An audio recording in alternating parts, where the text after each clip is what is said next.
तो आदाब, नमस्कार, गुड इवनिंग, सत श्री अकाल। एक बार फिर आप तमाम लोगों का स्वागत है क्राइम तक की कहानी के इस एपिसोड में। उम्मीद है पूरी फैमिली अच्छी होगी, अपना और अपनों का ख्याल रख रही होगी। साल 2023 विदाई का वक्त आ चुका है और 2023 की आज आखिरी कहानी है, क्योंकि कल संडे है तो कल कहानी होती नहीं है। तो 2023 की कहानी के सफ़र का ये आखिरी पड़ाव, अब जो नई कहानी है वो नए साल यानी 2024 में पहली जनवरी या 1 जनवरी का है, उससे शुरू होगी।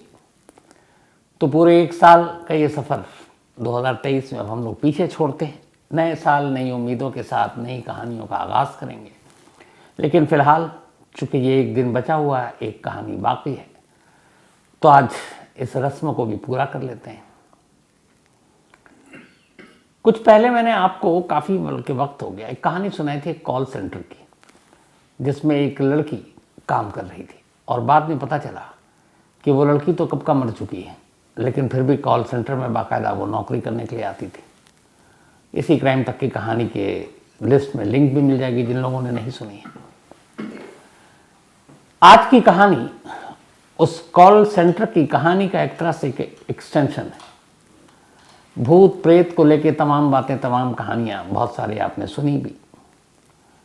आज की कहानी कोरोना काल की कहानी है। 2020 में जब कोरोना ने दस्तक दिया तो पूरी दुनिया लॉकडाउन में पड़ गई। सारे कारोबार ठप हो गए, लोगों की नौकरियां गई। पहली बार देखने को मिला कि दफ्तर घर से भी चल सकता है, क्योंकि वर्क फ्रॉम होम शुरू हुआ। इंसानों के बीच में दूरियां बनाई गई, मास्क पहनने की आदत डाली गई, एक दूसरे के करीब जाने में डर लगने लगा। यहाँ तक कि अगर शुरुआत में तो किसी मोहल्ले में पता चल जाए कि कोई एक कोरोना पेशेंट है तो उस गली तक से लोग अपना मुंह मोड़ लेते थे। जिनकी मौत हो गई उनको कांधा देने वाला कोई नहीं था, शमशान कब्रिस्तान में जगह नहीं थी। ऐसी बहुत सारी चीज़ें हैं और इसी कोरोना ने बहुत सारी कहानियों को भी जन्म दिया। और आज की कहानी उसी कोरोना काल की एक अजीब व गरीब कहानी है। कहानी राजस्थान के भरतपुर की है। इस कहानी में मैं ओरिजिनल कैरेक्टर जो है उसका नाम बदल दूंगा, कुछ वजह है उसकी। तो भरतपुर में एक फैक्ट्री थी और उस फैक्ट्री में बहुत सारे मजदूर काम किया करते थे, या अलग अलग जो इंजीनियर और बाकी सब जो थे।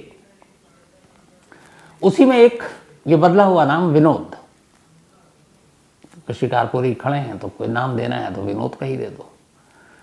तो एक एम्प्लॉय था जिसका नाम विनोद था, उसी फैक्ट्री में काम किया करता था। उसकी एक बीवी, 2 बच्चे। भरतपुर से कुछ ही दूरी पर एक गांव में उसका घर। ठीक ठाक परिवार चल रहा था, जिंदगी सही कट रही थी। जितने पैसे मिलते थे उसमें पूरे परिवार का ठीक ठाक से गुजारा भी हो रहा था। लेकिन तब तक जब तक कि कोरोना ने दस्तक नहीं दी। जब कोरोना आया और उसके बाद शायद 25 फरवरी या मार्च की वो तारीख थी जब पहली बार इस देश में लॉकडाउन लगा। तो उस लॉकडाउन के बाद कोरोना ने इतनी दहशत मचा रखी थी कि लोगों को अपने घरों में रहना पड़ा। दुकानें बंद हो गई, शोरूम, मॉल, फैक्ट्री, सब जगह ताले लग गए, क्योंकि जान ज़्यादा ज़रूरी थी। अब ऐसे में वो लोग क्या करें जिनकी ज़िंदगी का पूरा जो सोर्स था कमाई का वो नौकरी ही था, नौकरी पेशा थे, उसी से घर चलता था। तो शुरुआत में बहुत सारे लोगों ने इंसानियत दिखाई। भरतपुर के इस फैक्ट्री के ओनर ने भी इंसानियत दिखाई और उन्होंने कहा कि चलो जब तक फैक्ट्री बंद है या आफत टल जाए तब तक हम तमाम लोगों को तनख्वाह देंगे। उन्हें भी उस वक्त तक अंदाज़ा नहीं था कि ये लॉकडाउन कितना लंबा खींचेगा। उन्हें लगा 2-4 महीने की बात है, इतना तो हम लोग झेल लेंगे, थोड़े बहुत कम करके पैसा दे देंगे। तो फैक्ट्री बंद हो गई। मजदूरों से कहा गया कि सरकार का आदेश है, लॉकडाउन है, आप लोग अपने अपने घर रहो, लेकिन हम कोशिश करेंगे हर एक मुलाजिम को उसका जो भी पैसा है वो दे सकें। उन्होंने 2-4 महीने वादे के हिसाब से दिए भी, लेकिन इधर कोरोना बढ़ता जा रहा है। उम्मीद कुछ है नहीं लॉकडाउन खुलने की। अब मालिक भी इतने पैसे कहाँ से दे। तो 3-4 महीने के बाद वो पैसे देने का सिलसिला भी बंद हो गया। लोग घरों में कैद थे, कहीं काम नहीं कर सकते थे। जिनके पास और कोई जरिया नहीं था आमदनी का, वो क्या करते, कहाँ जाते। कुछ दिनों तक उधार से चला, किसी से मांग कर, कुछ रिश्तेदारों ने मदद कर दी, किसी और ने। ये लाखों परिवार का किस्सा है। तो उन्हीं लाखों परिवार में से ये विनोद का परिवार भी उसी चीज़ों से जूझ रहा था। जैसे तैसे करके कोरोना काल काट लिया विनोद के परिवार ने। कोरोना ने धीरे धीरे अपना कहर कम किया। इसके बाद सरकार के आदेश पर अब ज़िंदगी ढर्रे पर आई। कल कारखाने, दुकानें, मॉल, सिनेमा हॉल सब खुलने शुरू हो गए। तो इसी में भरतपुर की ये फैक्ट्री भी खुल गई। जब फैक्ट्री खुली तो सभी मुलाजिम काम पर लौटे, राहत की सांस ली। विनोद भी काम पर लौटा। अच्छा, इस फैक्ट्री में विनोद की एक बड़ी अलग पहचान थी। वो बहुत ही हंसमुख, मिलनसार, अपने तमाम कुलीग जो भी साथी वहाँ काम करते थे उन सबसे बहुत प्यार से बात करता, उन लोगों का दिल भी बहलाता अपनी हंसी हंसी वाली बातों से। तो उसका जो रेपो था वो बहुत अच्छा था कि एक बहुत अच्छा इंसान है, और वो दिल का इंसान भी अच्छा था। तो लोग उसकी कदर भी करते, इज्जत भी करते, उसे मिस भी करते। तो जब लॉकडाउन ख़त्म हुआ तो सब लोग आए, विनोद से मिले, सब बड़े खुश। फिर से ज़िंदगी वैसे ही पटरी पर लौट आई जैसे 2020 कोरोना से पहले थी। लेकिन इस बार लोगों ने महसूस किया कि विनोद के बर्ताव में कुछ तब्दीली आ गई है। शुरुआत में लोगों को लगा कि शायद इस कोरोना काल की वजह से बहुत सारी चीज़ें झेली हैं लोगों ने। विनोद के ऊपर भी बहुत सारे ऐसी मुश्किलें आई होंगी। फैक्ट्री बंद, तनख्वाह मिलती नहीं थी, पता नहीं परिवार कैसे चल रहा होगा, कैसे पल रहा होगा। तो ये सोचकर उन्होंने धीरे धीरे इन चीज़ों को इग्नोर किया। लेकिन उसके आसपास के लोगों को लगा कि अब विनोद उतना हंसमुख नहीं रहा। अब विनोद काम भी कर रहा, और यहाँ तक कि अब वो ओवर टाइम भी करने लगा। उसने अपने मैनेजर से कहा कि जो भी काम है, अच्छा फैक्ट्री में अब काम शुरू हुआ था तो काम बहुत था, तो बहुत सारे ऐसे मजदूर होते हैं या काम जो कर्मचारी हैं वो होते हैं जो ओवर टाइम नहीं करते क्योंकि थक जाते हैं। लेकिन उस फैक्ट्री में इकलौता विनोद था जिसने कहा कि मुझे ओवर टाइम भी करना है। अब वो ओवर टाइम भी करने लगा। हफ्ता, 10 दिन, 15 दिन बीता। एक दिन मैनेजर ने कहा कि तुम पूरे दिन की शिफ्ट करते हो, फिर रात को ओवर टाइम करते हो, तुम थकते नहीं हो, तुम्हें नींद नहीं आती। तो उसने कहा कि साहब हमें अब कहाँ नींद आती है। तो उसे लगा पता नहीं ये परेशान शख्स है, घर और परवरिश बच्चों की इन चीज़ों में इसके बोझ तले दबा होगा, इसी तरह ऐसी बहकी बहकी बातें कर रहा है। मैनेजर को भी लगा चलो ये काम अपनी खुशी से कर रहा है, ठीक है, करता रहा। बट एक रोज़ एक अजीब वाकया हुआ। जो फैक्ट्री का गार्ड था, चूँकि नाइट में दिन के मुकाबले कम लोग काम गया करते थे, तो जो कुर्सी या जिस जगह पर ये बैठकर काम किया करता था विनोद, वो गार्ड रात को किसी काम से अंदर गया।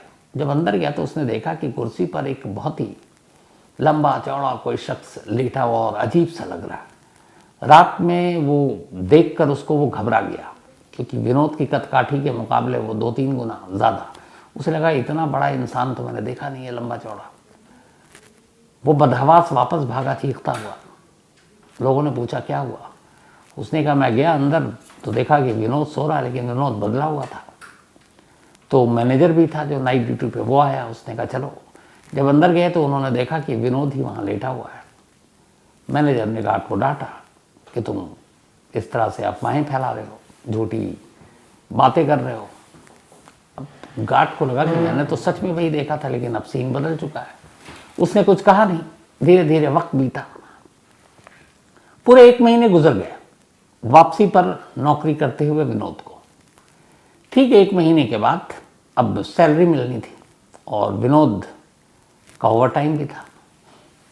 लेकिन 7 तारीख को ये सैलरी मिलनी थी, 7th उस मंथ के पहले वीक में। 7 तक विनोद ने काम किया, 6 की नाइट तक, और 7 को विनोद चला गया। अब अगले दिन आया नहीं। तो ये लगा कि वहाँ के मैनेजर और बाकी लोगों को कि उसने लगातार दिन रात काम किया, ओवर टाइम काम किया है, तो शायद थका हुआ नहीं आया। लेकिन उन्हें बड़ी अजीब बात ये लगी कि वो अपनी तनख्वाह लिए हुए बिना ही चला गया, सैलरी ली ही नहीं और वो चला गया। तो उन्हें लगा कुछ ज़रूरी काम आ गया होगा गांव से। अगले दिन भी नहीं आया। 8, 9, 10 बीतता गया, विनोद की कोई खबर नहीं। अब उसे ज्वाइन भी करना है क्योंकि उसके हिस्से का काम उसे करना है। तो मैनेजर से बात ओनर तक पहुंची कि वो बिना बताए हुए गायब है, और ऊपर से ये है कि उसने अपनी सैलरी भी नहीं ली।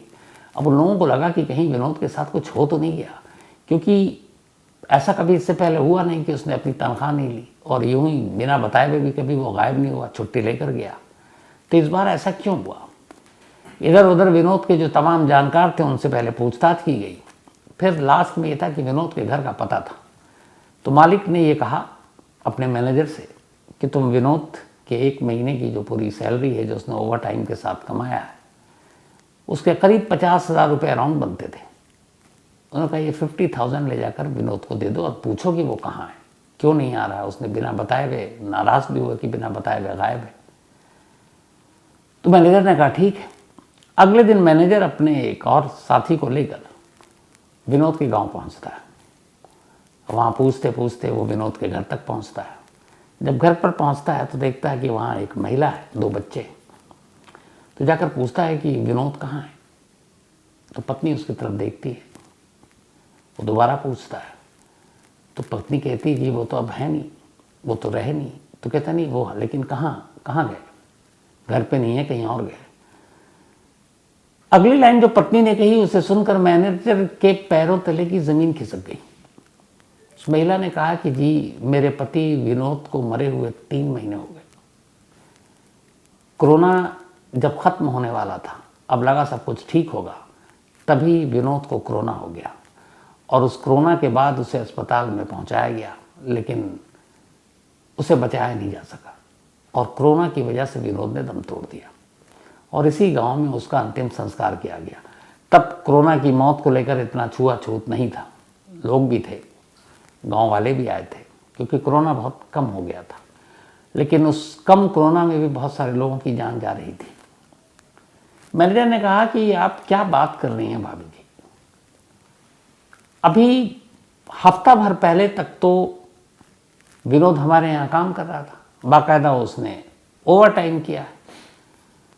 पत्नी ने कहा कि आपको कोई गलतफहमी हुई है, विनोद के जैसा कोई दिखने वाले ने काम किया होगा। उसने कहा, बोला कि मैं कई साल से उसी फैक्ट्री में मैनेजर हूँ और मेरी विनोद से बहुत अच्छी बोलचाल है, हंसी मजाक भी है, मैं धोखा नहीं खा सकता। मैं उसकी आवाज़ भी पहचानता हूँ, उसके अंदाज भी पहचानता हूँ, उसका चेहरा भी जानता हूँ, तो मैं कैसे धोखा खा सकता हूँ। और मैंने इस 1 महीने के अंदर उससे कई बार बात भी की। मैंने ये भी बात की कि ओवर टाइम है, तुम इतना ओवर टाइम क्यों कर रहे हो। उसने कहा कि मैंने ये भी पूछा था कि तुम्हें नींद नहीं आती। उसने कहा अब मुझे नींद नहीं आती। और आप कह रही हैं कि उसकी डेथ हो गई है।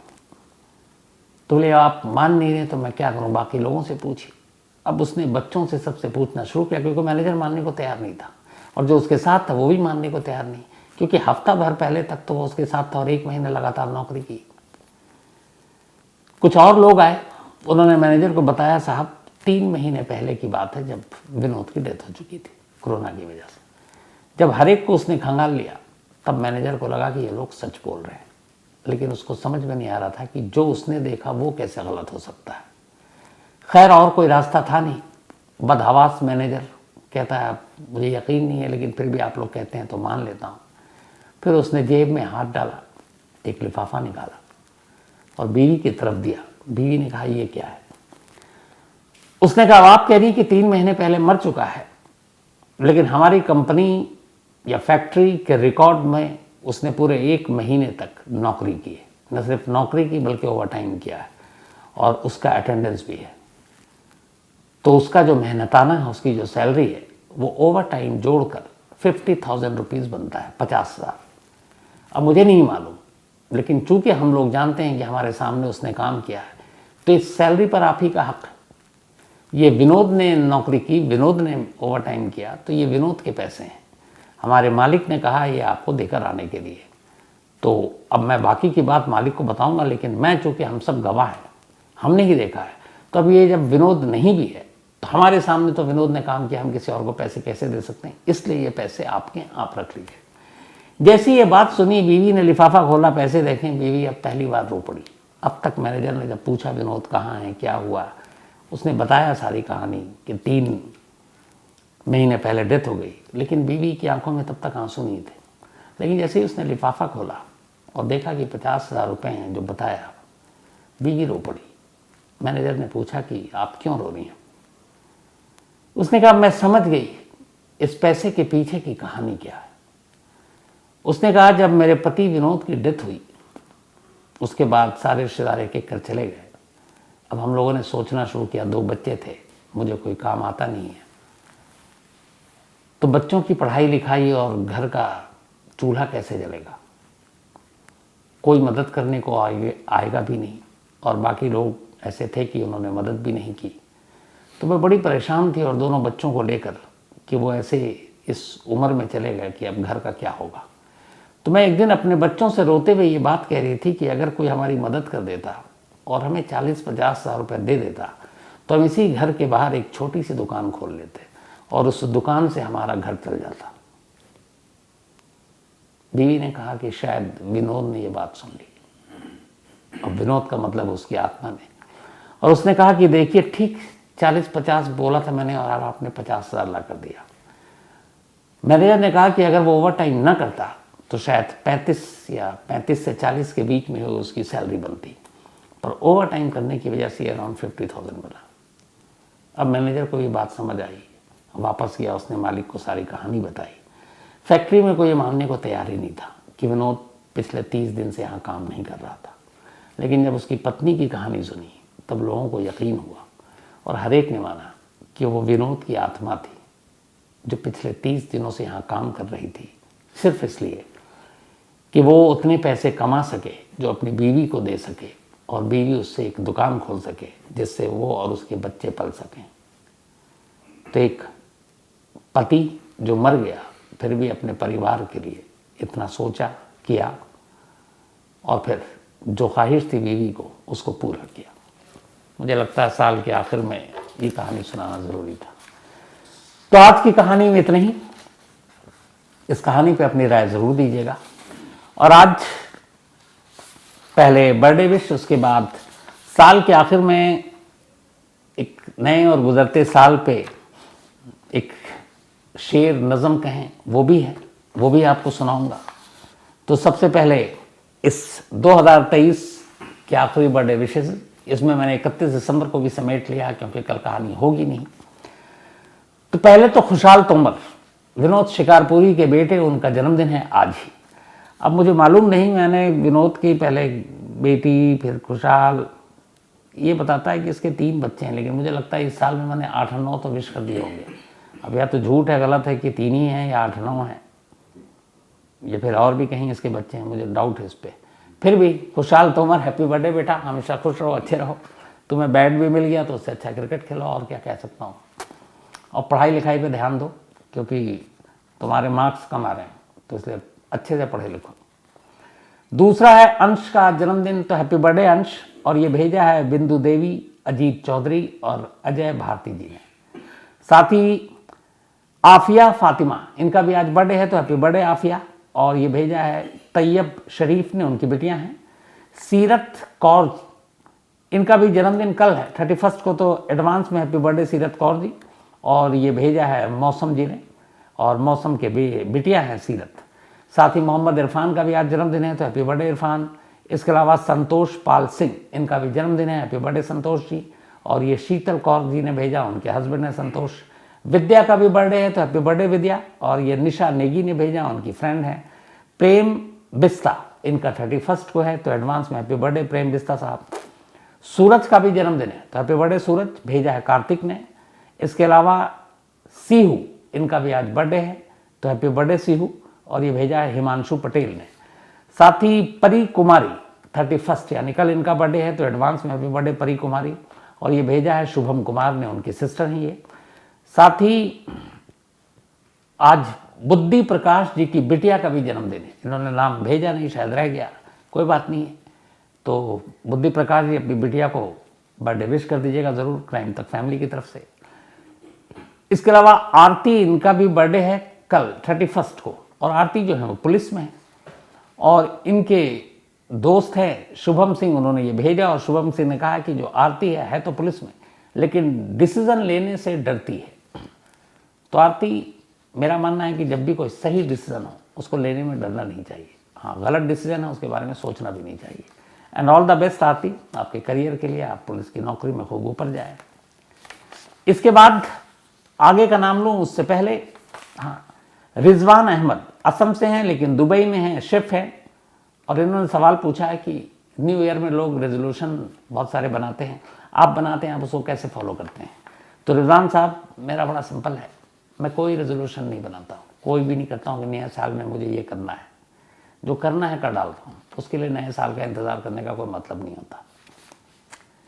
Upendra Joshi, thank you so much Upendra ji. साथ ही चंद्रा रे, थैंक यू आपका भी।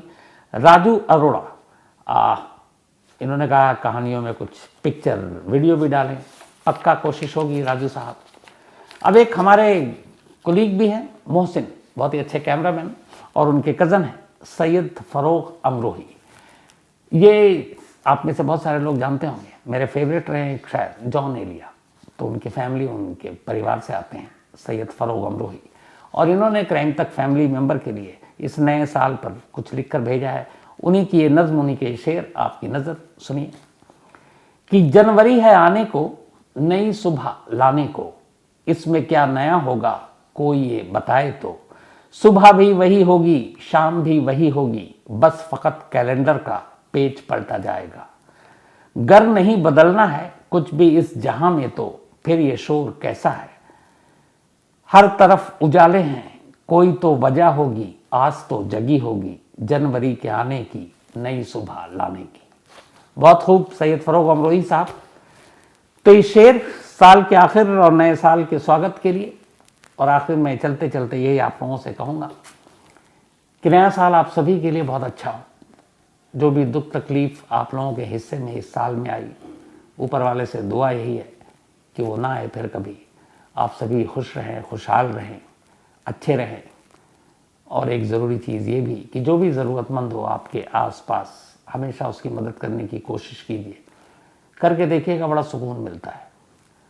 और जहाँ तक हमारा आपके हम लोगों के रिश्ते की बात है, तो ये रिश्ता यूँ ही फलता फूलता रहे। बहुत सारी गलतियाँ भी करता हूँ, आप लोग ध्यान दिलाते हैं, मैं उसको सुधारता भी हूँ। आप लोग माफ़ भी करते हैं। क्राइम तक फैमिली के तमाम रिश्ते, कोई ऐसा रिश्ता बचा नहीं। एक मैं कहा करता था कोई ऐसा रिश्ता बचा नहीं जिसके साथ जुर्म ना हुआ हो, लेकिन अब कहता हूँ कि कोई ऐसा रिश्ता बचा नहीं जो क्राइम तक फैमिली के साथ मेरा हुआ ना हो, सिवाय एक वाइफ के, क्योंकि वो घर पे है। बाकी बीवी को छोड़ दो तो हर एक रिश्ते आप लोगों की वजह से बने हैं।